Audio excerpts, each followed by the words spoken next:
Josh Green here for Seconds Out. Delighted to be joined by Savage Dan here in Coventry. The Boxer tournament has swung round again, and we're excited to be here. I'm sure you are too. Yeah, our last tournament in Liverpool was actually one of my favourite nights since Sky Sports and Boxer kind of teamed up. It's complete chaos. It's so fast-paced. It's entertaining. It's something that you can't really take your eyes off because there's so much drama that can happen. We haven't even had the maximum amount of drama. You know, no one's yet seen a fighter not able to continue, and then a fresh standby coming in, potentially fighting in the final against somebody who's had 6 rounds of chaos. So it's super interesting. Anything can happen, and it usually does. It's been a while since we saw that first tournament up in the Northwest. Why has it been so long? I think the fans have been clamouring for these tournaments, and we'll be seeing more. Obviously, we've got 2 in the line now. Well, you know what? We probably would have done one sooner were it not for us losing January because of COVID. Obviously, we had a really packed February as well. March, we had one thing, but then it's about scheduling and making sure that we've got the right venues, the right dates, the right fighters that are available at the right time. So we've already announced our next one, May 14th, the cruiserweights. But look, we will have waited a little while for it, but it will be worth it, every single bit of it, because it's going to be exciting. And I've had a talk with a few of the fighters. They are all super duper confident, and they really don't care about who's in front of them. They just have to go for it, and that's the right mentality to have in a tournament like this, because you can't waste any seconds. You've got to win almost every part of every round to be able to progress through to the next stage.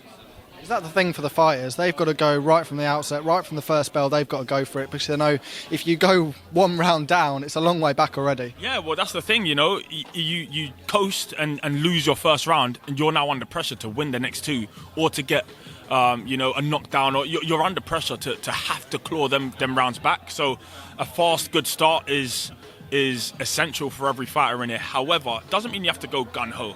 They more than likely will, but it could favour someone who boxes a little bit better on the back foot if someone's rushing in at them and they're able to pick them up and win a round that way. So there's more than one way to skin a cat, and I'm sure they're going to have to try every single way.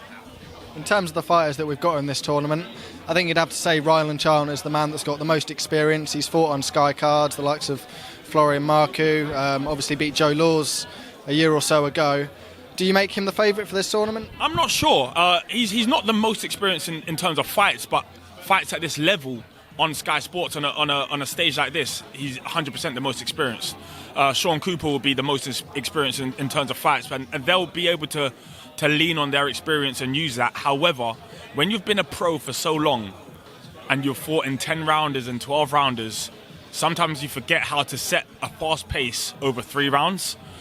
So Ryland Charlton will definitely be one of the favourites, but I'm not sure if his experience and the fact that everyone will know his name more than they know everyone else's plays into his hands, or if it plays into someone else's. He's going to naturally, over the years, have become a slightly slower starter because you just can't fight like an amateur in the pros. You've got to think about what you've got left in the tank, but here you've just got to leave it all out there. You really do. I'm not sure how I would attack this fight. I'm not sure how I would attack this tournament. I'd probably try and go all out and pay for it later on down the line. But it's intriguing. There's a few coaches here who have had champions as well. So it's interesting to see who has what game plan. And obviously you can't even really plan for it because you don't know who you're going to fight. You have no idea who you're going to fight until today, and that's not enough time to prepare for that person. So anything can change, and a cut can change this, and it's going to be interesting. How much do you think it would change a fighter's preparation? You mentioned it there. They've been fighting 6, 8, 10 rounders, and now suddenly they're going into a fight where they don't know who they're going to face, and they find out 2 days before, and even if they get to the semi-finals, they know half an hour before. Yeah, well, it certainly suits amateurs and those who have just turned pro maybe a bit more, because they have that kind of bouncy, more energetic style than seasoned pros. They're all in the same boat though, regardless. They all know that they don't know who they're fighting until the last minute. They all know that they kind of just have to train to be the best and fittest version of themselves. And that's what they're going to have to bank on, and then hope that stylistically the fight works out in their favour, and they're able to dig a little bit deeper than their opponent. So there's a lot of questions around it, which is why it's so entertaining.